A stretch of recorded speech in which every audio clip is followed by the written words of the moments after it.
Vamos falar então hoje sobre Jesus e Kardec, o caminho da paz, buscando um pouco o entendimento acerca do que propõe Jesus sobre a paz e como que Kardec nos auxilia no roteiro da codificação para que a gente desperte verdadeiramente para a paz. Havia uma psicosfera inusual que tomava conta da paisagem daquelas almas naqueles dias. Naquela região específica do Mar da Galileia, principalmente no lado onde ficavam as cidades de Cafarnaum, Magdala, Dalmanuta, que eram pessoas humildes que ali viviam, a grande maioria comerciantes, pescadores, oleiros, pessoas que tinham uma vida tranquila, que viviam da pesca, viviam do comércio, viviam da sua rotina, do seu dia a dia. E Cafarnaum, em especial, era uma cidade um pouco mais grandiosa, porque Cafarnaum era contida de sinagoga, de praças, de calçadas, de mansões, de casebres. Havia o paradoxo do luxo de uns que humilhava a miséria dos outros. E ali estavam aquelas pessoas sentindo algo diferente no ar. Algo estava acontecendo que eles não saberiam dizer exatamente o que era. E realmente estava acontecendo.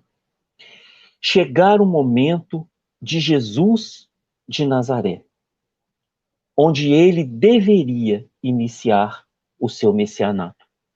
E foi neste momento especial que o ar, que a paz, que a mansuetude foi tomando conta daquelas criaturas, trazendo algo diferente que há muito eles não sentiam. Esperavam há muito o Messias, o prometido, mas aquela harmonia há muito eles não sentiam em seus corações. E ele então elege esta região que era esmagada pela política de César, essa região que era tida como uma região onde nada de bom lá poderia sair. Era uma região onde ele e todos os outros que ali viviam esperavam algo daquelas pessoas. E num dia de sol, numa manhã, ele saiu. Ele saiu a pescar homens. Caminhando vagarosamente pela praia, olhando as pessoas, sendo observado pela população daquela região, de Cafarnaum em especial, porque ele era um estrangeiro. Eles percebiam que ele não era dali. E ele fixava aqueles pescadores que estavam ali trabalhando nas suas redes, recolhendo os peixes. Ele fixava naqueles homens um olhar muito fixo, mas um olhar de muita paz. E se deparou com dois homens que se tornariam dois homens, dois irmãos de grande valia para Jesus: Pedro e André, os irmãos Boanerges, que foram apelidados por Jesus de irmãos Trovão. E aqueles dois homens que ali estavam receberam o chamamento do Cristo de uma forma sublime. Apenas ele os olhou e os convidou: vinde após mim, eu vos farei pescadores de homens. Uma harmonia muito incomum tomou conta daqueles dois. Eles imediatamente largaram os seus afazeres, largaram a sua rede, largaram a sua pesca, largaram tudo que estavam fazendo. E algo penetrou-lhes a alma, o âmago da sua alma, e eles ficaram extasiados com aquele chamamento. Nunca ninguém, jamais, lhe falava naquele tom, daquela forma, como Jesus havia falado. Nunca ninguém havia olhado para eles com aquele olhar sublime de amor, como ele havia olhado. Não sabiam quem ele era. Não questionaram nada a ele. Apenas atenderam o seu convite: vinde após mim, eu vos farei pescadores de homens. E eles largaram tudo. Largaram tudo e foram, sem perguntar nada. Jesus também não explicou nada. Logo adiante, continuou o mestre a pegar mais homens para o seu messianato. Encontrou 2 pescadores, sendo que um deles era muito jovem e muito expressivo nos seus sentimentos de amor. Então, depois do mesmo convite que Jesus tinha feito para os irmãos Boanerges, convida também esses 2 pescadores. Então eles, deixando logo as redes, o seguiram. Seguiram Jesus, também sem perguntar nada. Apenas ouviram aquele tom de voz, aquela forma suave de serem chamados, aquela mansuetude, aquela paz que foi acalmando os seus corações, e eles foram se entregar a Jesus, sem perguntar nada, sem nada Jesus explicar, sem nada pedir, sem nada exigir. Ele apenas chamou, e eles apenas foram acompanhando Jesus. E ele foi seguindo, então, na busca daqueles que seriam os desconhecidos conhecidos discípulos de Jesus. Porque na concepção deles, daqueles homens humildes e simples, Jesus era um desconhecido. Mas na visão de Jesus, que é a personificação do amor e que nos conhece todos, um a um, eles já eram conhecidos e já estavam na escala de Jesus para que pudessem participar do messianato. Jesus resolve, então, no dia seguinte, ir a uma cidade próxima. E lá chegando à praia, ele mira o olhar em Filipe. Filipe estava costurando a rede de peixes que estava rasgada. E logo que Jesus o olha, ele levanta o olhar para Jesus e dá um sorriso. Larga a rede. Jesus faz o mesmo convite. Vinde a mim, pois os farei pescadores de homens. E Filipe larga a rede. Depois foi encontrando os outros, que seriam a formação do seu messianato. Seriam os seus discípulos, que iriam trazer a grande mensagem de amor e paz, tão necessitada nos dias de hoje. O restante da história todos nós conhecemos, porque Jesus vai iniciar a sua fala, vai falar pela primeira vez em público para a multidão que estava ávida a ouvir e a esperar aquele Messias. Ele inicia dizendo: eu vos trago a minha paz. Não trago a paz como o mundo a oferece, mas trago a paz que só eu posso oferecer, que é a paz do dever cumprido, é a paz da consciência limpa, da consciência tranquila. E assim ele inicia os seus 2 anos e 10 meses aproximadamente de mensagem libertadora para todos nós. E aí nos colocamos numa reflexão, queridos irmãos. Quando ouvimos o chamamento de Jesus e quando o aceitamos?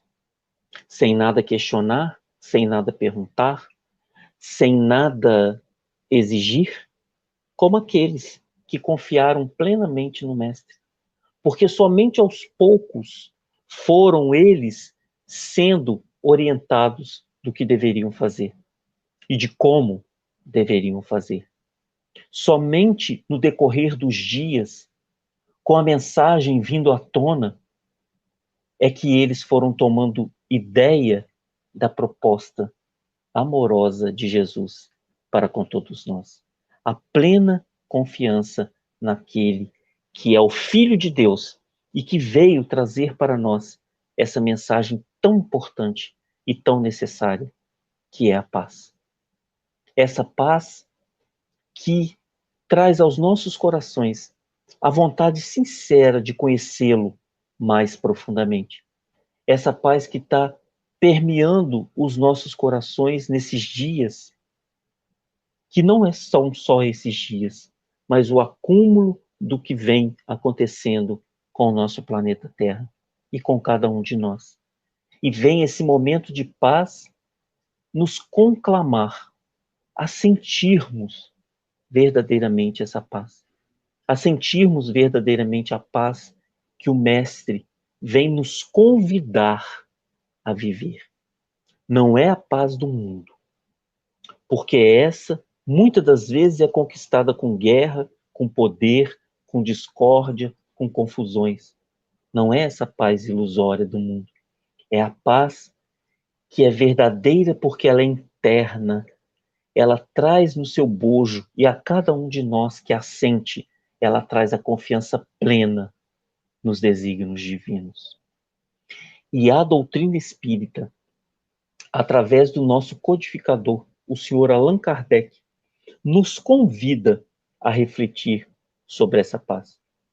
Nos incita a estudarmos o verdadeiro sentido dessa paz, para que a gente possa realmente descobrir, porque é um trabalho de descoberta, o caminho da paz, e construir este caminho da paz dentro dos nossos corações. Então, queridos irmãos, nós vamos trabalhar especificamente 2 capítulos de O Evangelho segundo o Espiritismo, para que a gente possa ter algumas ideias de como essa paz do Mestre é tão significativa, como essa paz do Mestre é tão grandiosa e o quão poderosa ela pode ser na nossa transformação moral, na nossa reforma íntima, na nossa condição de espíritos ainda em provas e expiações, no caminho do processo de transição para um mundo de regeneração.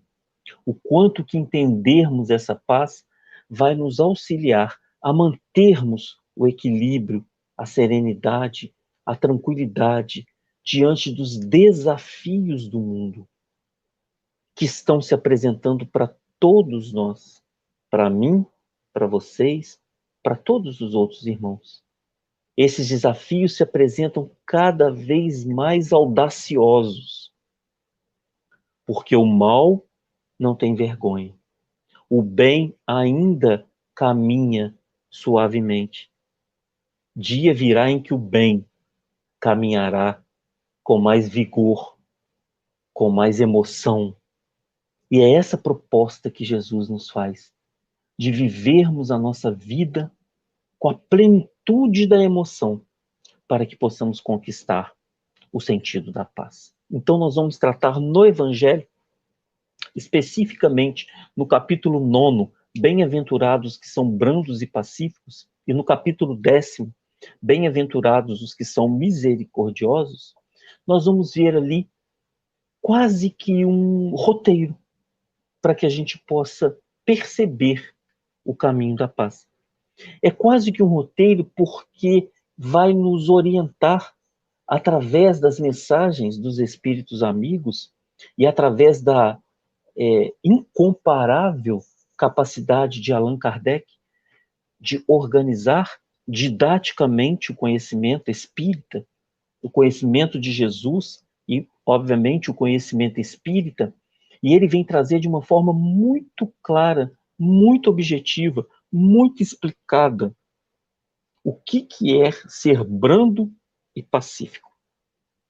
E aí eu faço um pequeno parênteses, que quando eu fui preparar esse estudo e me deparei, né, mais uma vez com a leitura destes capítulos brandos e pacíficos, eu fiquei pensando o quanto que nós ainda tateamos, engatinhamos no caminho do processo da evolução. Porque nós estamos ainda muito longe de sermos brandos e sermos pacíficos. Estamos aqui, neste momento especial, com vocês, irmãos do Grupo Dom Pedro, de Juiz de Fora, e outros que podem estar assistindo. Eu tranquilo, sereno na minha casa, cada um de vocês tranquilos e serenos na casa de vocês. Mas se sairmos agora, nesse exato momento, pegarmos o carro e irmos a algum lugar, e em determinado momento o sinal fechou, nós paramos, levamos uma buzina atrás porque não atravessamos o sinal vermelho. A nossa mansuetude, a nossa passividade, a nossa brandura começa a se diluir. Ela começa a se perder. Nós começamos a sentir algo que é o início de uma irritaçãozinha. porque fomos incomodados. Saímos da nossa zona de conforto. E quando a gente vai para estudar o capítulo 9 de O Evangelho, segundo o Espiritismo, ele vai tratar de assuntos muito comuns ao nosso dia a dia. Injúrias, violências, cólera. Ele vai tratar de coisas que estão muito próximas a nós e que nos faz perder a capacidade de sermos totalmente brandos e totalmente pacíficos, porque nos deixamos levar por coisas muito insignificantes e pequenas, porque entramos na sintonia. O ser brando e pacífico, que os espíritos nos convidam à reflexão, é a busca incessante e constante da melhora das pequenas coisas. Se alguém buzina para nós no sinal vermelho, saiamos da frente e deixemos que a pessoa passe. Não podemos aceitar a injúria. Não podemos aceitar a violência. Muitos estão perdendo a vida. Neste exemplo que eu dei do trânsito. Neste exemplo que eu dei do trânsito. Por uma discussão boba, se irritam, pegam uma arma e matam. Tiram a vida e matam a vida. Apenas porque deram guarita a um sentimento. E eu não estou dizendo, irmãos queridos, que é fácil. Muito pelo contrário. É muito difícil. É muito difícil. Eu fui ao banco semana passada e chegou uma senhorinha e eu estava na fila já há alguns minutos e todo mundo, quando a gente pega uma fila, a gente não fica feliz. A gente já dá um negocinho que eu brinco que é uma coisa aqui no estômago, né? É aquele primeiro ponto da irritação, a gente vai ficando um pouquinho irritado, né?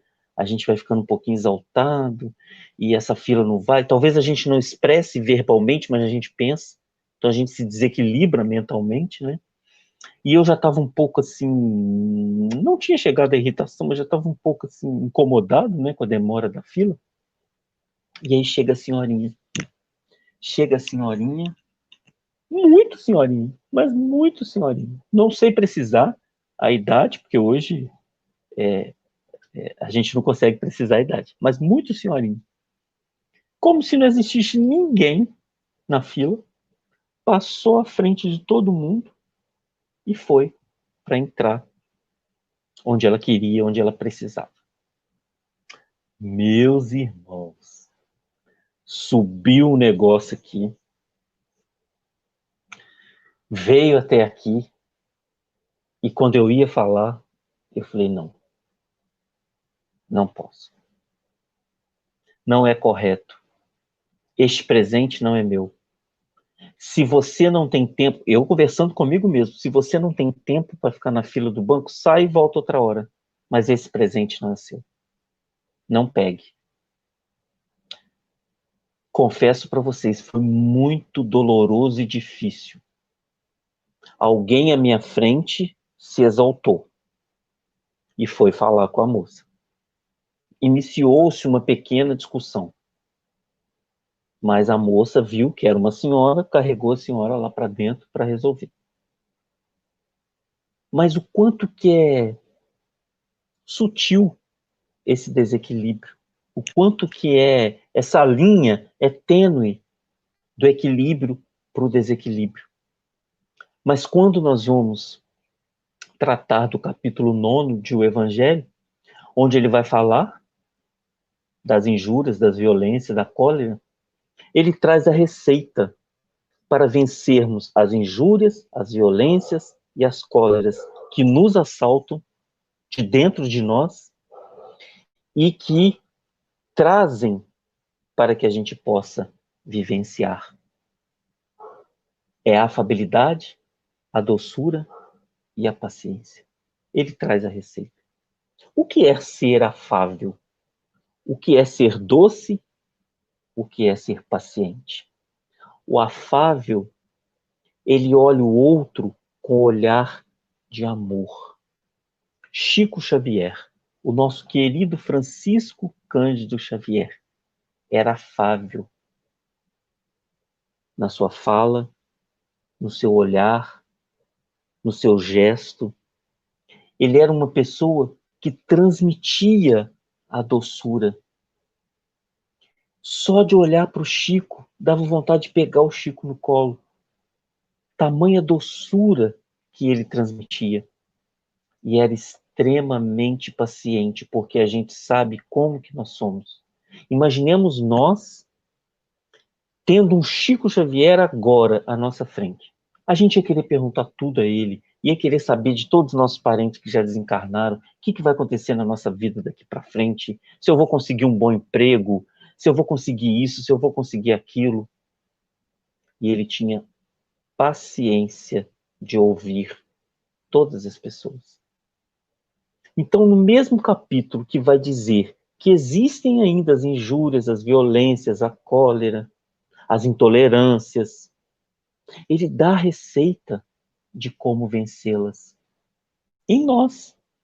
Porque se nos aproxima uma pessoa colérica, uma pessoa que traz no seu bojo a cólera, e nós reagimos com paciência, com afabilidade, com doçura, perde o sentido a cólera.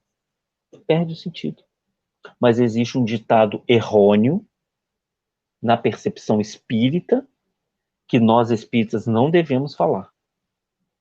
Não levo desaforo para casa. É errôneo. Porque o não levar desaforo para casa incita a discussão, incita o atrito, incita a confusão, a briga, que pode gerar violência e pode gerar uma consequência mais desastrosa. Então, a proposta do capítulo 9, da brandura, da mansuetude, é nós trabalharmos a doçura, a paciência, a afabilidade, trabalharmos no nosso dia a dia, no cotidiano, nas nossas coisas pequenas. Quantos de nós estamos tendo que trabalhar essas qualidades dentro dos nossos lares agora, por conta da pandemia? Presos dentro do lar com pessoas que às vezes nos injuriam, às vezes nos traz sentimentos ruins, e nós somos obrigados a conviver. Nós somos obrigados a conviver. E ainda ouvimos, né? Poxa, mas você é espírita? Quem nunca ouviu isso, né? Você é espírita e não tem paciência comigo. Ainda temos que ouvir. Mas a proposta é trabalharmos a afabilidade, a doçura e a paciência no nosso íntimo, dentro de nós. Só nós sabemos o que nós passamos, e só nós sabemos aquilo que é importante nós sabermos. O outro falar de mim, pouco importa. O que importa é a minha consciência, que é a paz que eu vou carregar. São as minhas intenções. Jesus está atento às nossas intenções. Ele sabe das nossas intenções. Então, se nós temos intenções boas, se nós temos intenções valorosas, de tentativa de acerto, certamente nós estamos com a paz da consciência. Certamente nós estamos lutando para vencermos os grandes desafios que ainda enfrentamos, que estão dentro de nós. Não estão no outro, estão em nós. O outro é o meu irmão, que merece respeito, atenção. Porém, eu tenho que dar conta de mim, da minha encarnação, do meu processo evolutivo, porque eu vou cobrar de mim através da minha consciência quando eu desencarnar. Por isso que Jesus diz, quando um de seus discípulos vai reclamar com ele sobre um monte de coisa, questão religiosa, questão política, questão familiar, ele vai reclamar, reclamar, e Jesus explica para ele e diz para ele: dar-te conta da tua administração. Administração é um termo que no hebraico, quando a gente vai traduzir, ele tem vários significados, porque era um vocabulário ainda muito precário de quantidade de palavras. E a administração tinha vários sentidos, inclusive o sentido de vida. Dá-te conta da tua vida. Se cada um de nós der conta da vida, da nossa vida, nós não vamos ter problema. Nós não vamos ter problema. Mas é muito mais fácil. Tenho certeza que tem gente que está pensando, mas é muito mais fácil. É mais fácil eu cuidar da vida do outro do que eu cuidar da minha vida. É muito mais fácil. Porque o cuidar da vida do outro, eu vou falar sobre o outro. Eu não vou me preocupar com o outro. Agora, eu cuidar da minha vida, eu tenho que olhar para mim, me preocupar com isso e modificar. Porque a gente só vai conseguir avançar através do esforço que nós fizermos para domar as nossas más inclinações. Somente assim nós vamos conseguir galgar o nosso processo de evolução. E para isso, a doçura, a afabilidade, a paciência nos auxiliam muito. Muito. Hoje o mundo é rico, mas é muito rico em busca de episódios que nos tirem a paz. Muito rico. E eu estou tirando isso deste livro aqui, eu não sei se vai dar para vocês verem direito, chamado Vidas Vazias, de Valdo Pereira Franco, Joana de Ângeles, o último livro lançado por Divaldo agora este ano. Deixa eu só confirmar se é este ano mesmo, acho que foi esse ano sim, 9 de março de 2020. Além de toda a mensagem que ele traz esta daqui, ó, que eu convido todos a lerem. Conquista a tua paz. Só você é capaz de conquistar a tua paz. Só a gente, quando a gente quer. Mesmo que estejamos vivendo nesse mundo de turbulência, diz Joana de Ângeles, mesmo a gente vivendo neste mundo onde a pequenez está tomando conta, a violência está tomando conta, mesmo a gente vivendo nesse mundo onde a pandemia está tomando conta e nos convidando ao exercício da reflexão, da credibilidade em Deus, da fé, da nossa condição de espíritos eternos, mesmo quando tudo isso esteja acontecendo, conquiste a tua paz. Conquiste a tua paz através do exercício pleno da paz. Então, para conquistarmos a paz, sugere Joana de Ângeles, através de Divaldo Pereira Franco, para conquistarmos a paz, é necessário vivermos a paz. Se eu quero paz, eu tenho que emitir, transmitir, viver a paz. Aí nós vamos entender essa mensagem de Jesus, bem-aventurados, os que são brandos e pacíficos, porque eles herdarão o reino dos céus. Porque o brando e o pacífico, ele quer a harmonia, a alegria, a felicidade que ele sente dentro dele, ele quer para com todos aqueles que estão à sua volta. É um exercício árduo, difícil, complexo. Reconhecemos, sabemos, mas não é impossível. Não é impossível. Temos muitos anônimos. Não vou falar nem dos que a gente conhece. Os que a gente conhece, Madre Teresa de Calcutá, Gandhi, Chico Xavier, são os que a gente conhece. Mas tem muitos anônimos conquistando a paz no silêncio da sua vida íntima. Estão conquistando a sua paz. Estão dando conta da sua administração. Mas seguindo, irmãos, tem um capítulo 10, que não basta só ser bem-aventurados, na brandura e na passividade. Também o capítulo 10 vai falar para a gente, bem-aventurados os que são misericordiosos. Deus é amor, disse João. numa concepção que se tornou quase que uma regra, né? Quando perguntaram a João o que é Deus, ele diz: Deus é amor. Isso perpetuou por toda a humanidade. Então, na concepção de João, no nosso entendimento, Deus é amor. E este amor faz com que Deus seja misericordioso para com todos nós. Porque não tem outra explicação a não ser a misericórdia divina para que possamos ter o processo de reencarnação, para que possamos ter as oportunidades benditas, desculpa, para que possamos ter o verdadeiro sentido do processo evolutivo através do reiniciarmos a nossa jornada. Somos criados simples e ignorantes e vamos cometendo os equívocos que vão fazendo com que a gente se complique no nosso processo evolutivo. E aí vem a misericórdia de Deus e diz assim: é necessário que tu desperte. Portanto, te darei uma nova chance. É essa misericórdia que nós vamos encontrar lá no capítulo 10 de O Evangelho segundo o Espiritismo, através do Sr. Allan Kardec. Porque o capítulo vai tratar do perdão, da reconciliação com os adversários, do não julgar, da indulgência.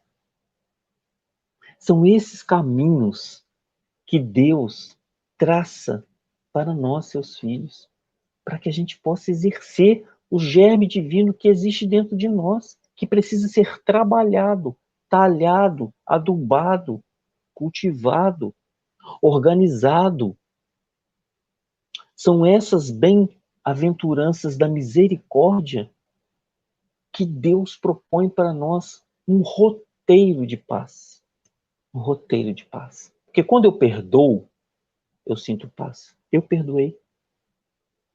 Mas não importa se o outro não perdoou. Eu perdoei, eu estou em paz, eu não guardo mais aquele sentimento.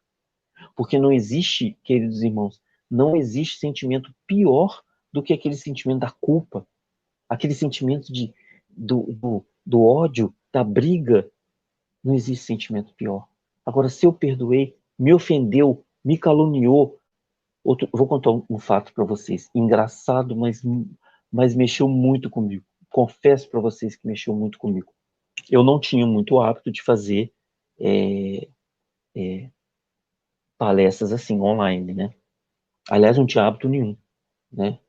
Raramente eu fazia, e quando eu fazia era mais profissional e não era religiosa. E comecei a fazer, porque a gente fazia palestra presencial e por conta da pandemia, todos sabem disso, a gente não pôde fazer. E aí eu não sabia lidar muito bem com isso e tal. E as primeiras palestras, como até hoje também, eu não sei, tá? E as primeiras palestras eu tive alguns problemas, técnicos até, né? E, enfim, comecei a dominar. E um belo dia, eu descobri que existem umas mãozinhas que fazem assim, né? Quando a pessoa gosta, e que fazem assim, quando a pessoa não gosta. E eu descobri que a primeira palestra online que eu fiz num grupo espírita aqui no Rio de Janeiro, uma pessoa fez assim para mim, com a mãozinha. Meus irmãos, não ri porque foi trágico. Eu fiquei nervoso. Eu falei, meu Deus, quem não gostou de mim? O que eu falei de errado dentro da doutrina? Pelo amor de Deus, nunca mais eles vão me chamar. E foi me dando um sentimento. E aí eu fui me acalmando, fiz uma oração, refleti, pensei, não degludi direito. No dia seguinte, que era o dia do meu culto, fui fazer meu culto, li as mensagens que eu tinha que ler, estudei, fiz a minha prece, e aí vem um pensamento: dê o direito do outro agir, pensar e ser quem ele é. e se dê o direito de ser sempre melhor. Analisa a tua consciência. Se você errou, ele tem direito de ficar com raiva. Se você não errou, ele tem o direito de não gostar. É um problema dele. Você é que tem que se resolver. E é essa a proposta. É essa a proposta. Uma mãozinha assim não pode me incomodar. Deixa a pessoa ter o direito de não gostar. O Cristo, que veio dividir a história no antes e depois, que é a personificação do amor, que só propôs a nos amarmos. Tem gente que não gosta. Então, quando a gente se propõe a perdoar, a gente se liberta. Porque a gente entende que a pessoa tem o direito de ser como ela é.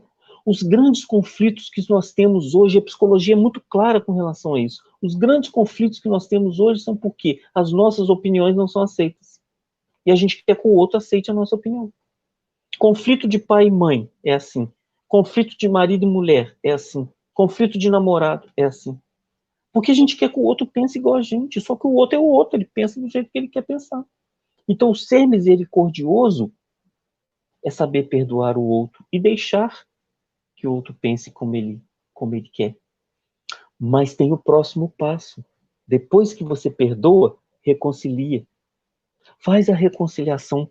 Eu tô doido para saber quem é que fez a mãozinha assim. Só para eu dar um abraço virtual na pessoa, né? E fala, meu irmão, tá bom, você não gostou. Prometo que da próxima vez eu vou me esforçar mais para fazer uma coisa melhor. E aí, eu vou estar reconciliando com a pessoa. Dê esse exemplo que é pequeno, mas eu vou usar uma frase da Célia Diniz. Célia Diniz conviveu com Chico Xavier, todo mundo sabe, escreveu aquele livro Vencendo a Dor da Morte, mora na cidade de Pedro Leopoldo, hoje é presidente do Luiz Gonzaga, do Centro Luiz Gonzaga, fundado pelo Chico. E ela diz assim, a dor, nós temos que respeitar a dor, porque dor é a dor da pessoa. Não importa se é a dor do mindinho ou se é uma dor gigante, mas é a dor da pessoa. Nós temos que respeitar a dor. E a mãozinha foi uma dor. Eu senti uma dor. Porque quando a gente faz uma palestra, a gente faz uma palestra para atingir as pessoas, para que as pessoas possam se envolver emocionalmente, né? Mas a gente tem que dar o direito da pessoa também fazer a mãozinha, né? Então, perdão, reconciliar. Não julgar. Está lá no capítulo 10. Como a gente julga, como a gente acha e acha que sabe da vida da pessoa e faz os julgamentos. A misericórdia nos permite compreender. O ser misericordioso é não julgar, é compreender. É agir com indulgência perante os outros. É trazer na nossa vida, no nosso dia a dia, no nosso cotidiano, essa indulgência, é esse olhar com carinho, com afabilidade, com misericórdia para com aqueles que sofrem e, em especial, que fazem sofrer. Porque aqueles que machucam, que agridem, que ofendem, que matam, que ferem, por si só, já são sofredores. Eles são sofredores. Então é fundamental que a gente tenha misericórdia. Não adianta nós emitirmos vibrações mais perniciosas para eles. Porque nós não vamos estar trilhando o caminho da paz. O trilhar o caminho da paz é vencer as nossas mazelas, combater em nós os nossos vícios, buscar a nossa melhoria íntima diariamente. É construir a nossa paz, construção da paz. A ciência da paz não é feita por missionários, ou apenas por missionários. né, em tarefa do planeta. Não é, não é. Não é alguém diferente do outro. Um pacificador, um missionário, ele tem também o seu papel.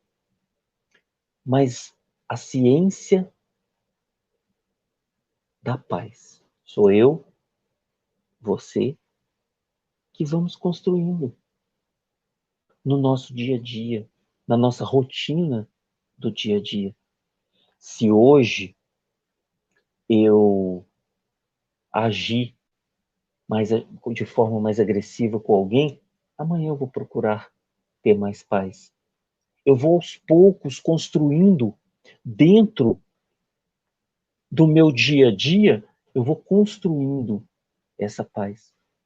Eu vou construindo esse alicerce que vai me permitir, nós, indivíduos, pessoas comuns, pessoas de boa vontade, pessoas que têm esforço, nós vamos promovendo no meio que a gente circula a paz. Estamos vivendo esses momentos trágicos da pandemia. Tem gente que só fala nas tragédias, só fala nas desgraças, sendo que temos tanta mensagem de amor, de paz para ser falada. E a gente só fala nisso. Então, é preciso a gente mudar o parâmetro da nossa condição mental para que a gente possa verdadeiramente sentir a paz. Para que a gente possa, no nosso íntimo, sentir a paz. Porque o pacificador, inicialmente, se pacifica. Ele educa os seus sentimentos. Porque se a gente não educar os nossos sentimentos, a gente não vai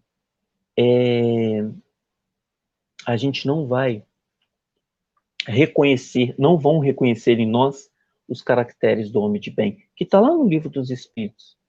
Porque o Sr. Allan Kardec também vai se preocupar em perguntar aos espíritos quais são os caracteres, né? Quais indícios eu vou ter como parâmetro para saber se um homem está num progresso real que poderá elevá-lo, né, na hierarquia espiritual. Como é que eu vou reconhecer este homem? Como é que eu vou saber desses caracteres, né? Como que eu vou saber?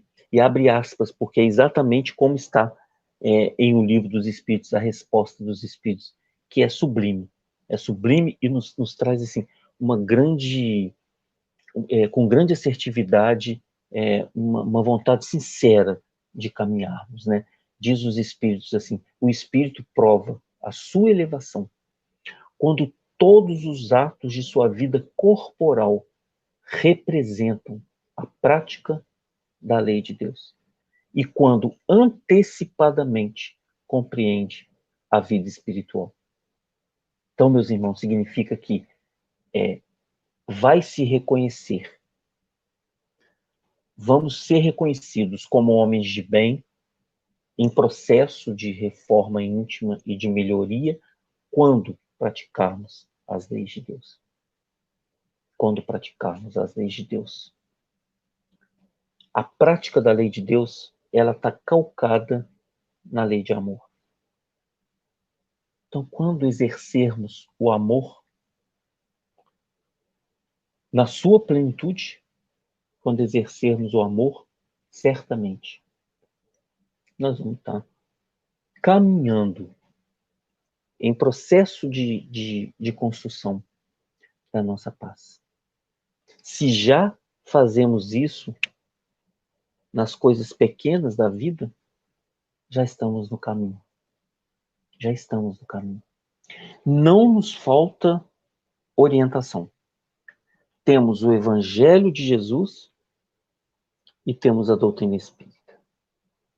Além deles, temos as obras subsidiárias de André Luiz, de Joana de Ângeles, de Amélia Rodrigues, de Emmanuel, que nos orientam, nos guiam, nos conduz na prática do desenvolvimento do bem, nos dão roteiros e exemplos seguros de como e quando devemos agir, mas chega um momento que precisamos nós agir.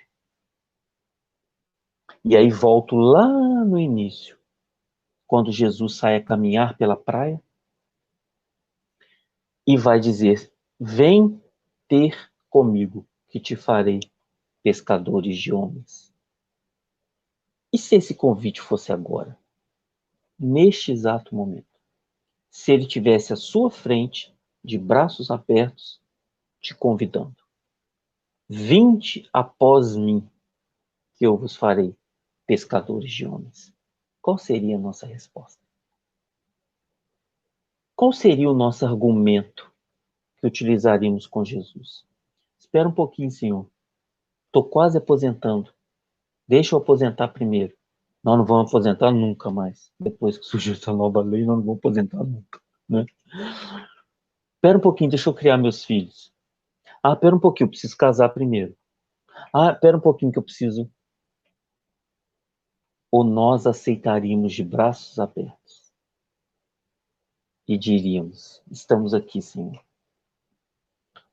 Vamos. Não sei para onde o Senhor vai. Se bem que a nossa condição hoje é melhor do que a dos discípulos, porque nós já conhecemos o Evangelho de Jesus. Os discípulos nem isso conheciam. Foram às cegas, na confiança total. Nós já sabemos como é o Evangelho de Jesus. Já temos a doutrina espírita que nos orienta e nos guia. Não estamos às cegas total. E ele nos faz o convite para ir ter com ele, para fazer pescadores de homens. Mas aí vamos ter que ter o sacrifício, a luta diária, talvez a incompreensão dos próprios familiares. Vamos ter que ter o esforço íntimo diário de reformar, de melhorar. Não nos tornarmos santo da noite para o dia, mas o esforço diário de nos melhorarmos. Este é o convite que ele está fazendo agora para cada um de nós. Nesta grande oportunidade que a pandemia está nos oferecendo de vislumbrarmos um mundo novo. Quem de nós não está com saudade do abraço fraterno que recebíamos nas casas espíritas? Quem de nós não está com saudade de nos reunirmos com os amigos, com os familiares, para comemorarmos um aniversário, uma formatura? Quem de nós? Então precisamos guardar em nosso coração a certeza de que este convite será aceito por nós. É o passo que nós estamos dando para a conquista da paz, que está em nós, depende de nós, e só nós podemos fazer. Eu não posso transmitir a minha paz para o outro. Eu não posso receber a paz do outro. Eu posso construir em mim a fortaleza da paz. Quando o outro se aproxima e eu tenho a fortaleza da paz, ele sente a minha paz. Quando eu tenho a presença do outro que não me traz a paz, eu sinto que ele não tem a paz. É sentimento. Então, se nós começarmos nessa construção com vontade, nós vamos aos poucos transformando o nosso planeta num planeta de paz, porque essa paz vai estar no bojo, no âmbito, na alma de cada um de nós. Esta é a proposta de Jesus, porque era o ano de 1939. Narra uma senhora judia. Eu vivia no país das flores, na Áustria. Contava com meus 10 anos de idade. Éramos felizes. Éramos uma família feliz. Meu pai, um neurocirurgião, muito famoso. Minha mãe, uma professora. Ensinava não porque necessitava, ensinava porque gostava, amava os seus alunos. E meu irmão, que à época contava com 15 anos de idade. Todas as noites, sentávamos na varanda da nossa casa, observando aquele jardim florido, aquele céu estrelado, a lua, Papai falava sobre Deus, contava sobre as suas cirurgias. Mamãe falava sobre seus alunos. Conversávamos, ríamos e terminávamos a noite com meu irmão tocando ao violão Edelweiss. Íamos dormir felizes e em paz. Éramos realmente uma família feliz. Mas em dezembro, tudo mudou. Eu havia ouvido falar de um senhor Hitler, mas eu, menina, com 10 anos de idade, não sabia quem era. E uma noite, depois de que meu irmão tocava o Edelweiss, quando estávamos nos preparando para dormir, nossa casa foi invadida. Tiraram-nos do nosso lar, jogaram-nos num vagão de um trem. E a nossa casa mudou de endereço. Passou a ser o campo de concentração. Papai aproximou-se de nós e disse: calma, é por pouco tempo. Mas não foi por pouco tempo. Passaram-se os meses. 6 meses depois, chamaram papai e mamãe para tomar um banho. Nunca mais eu os vi. Passados-se alguns meses, chamaram meu irmão. Meu irmão aproximou-se de mim e disse: nunca te esqueças do Edelweiss. Tiraram tudo de nós, mas não podem tirar a nossa paz. Nunca mais eu vi meu irmão. Passaram-se os anos. Um dia, os alto-falantes do campo de concentração anunciaram em 5 idiomas: a guerra acabou. A guerra acabou. Quando eu saí, olhei, não eram seres humanos, eram farrapos que desfilavam saindo das galerias. Eu me olhei, também era um farrapo. Fui levada para uma família nos Estados Unidos. Posteriormente, voltei à Áustria e hoje aqui estou, aos 65 anos de idade. A vida mudou pouco. Estou sentada na mesma varanda da mesma casa da minha infância. Escuto o Edelweiss, escuto o papai contando de Deus, das estrelas, escuto mamãe contando das peripécias dos seus alunos e me pergunto: quando que vamos ter no mundo a tão almejada paz? Quando que vamos ter lobos bebendo água junto com cordeiros, brincando na mansuetude? Quando que não vamos mais ser agredidos ou violentados por raça, credo, cor, concepção religiosa? Quando? E uma voz vem até o meu ouvido e sopra-me a resposta: quando exercermos em nós o amor que plenifica a paz em nossos corações. Que Jesus, o Mestre querido e amado, nos abençoe, nos ampare e nos fortaleça em sua paz.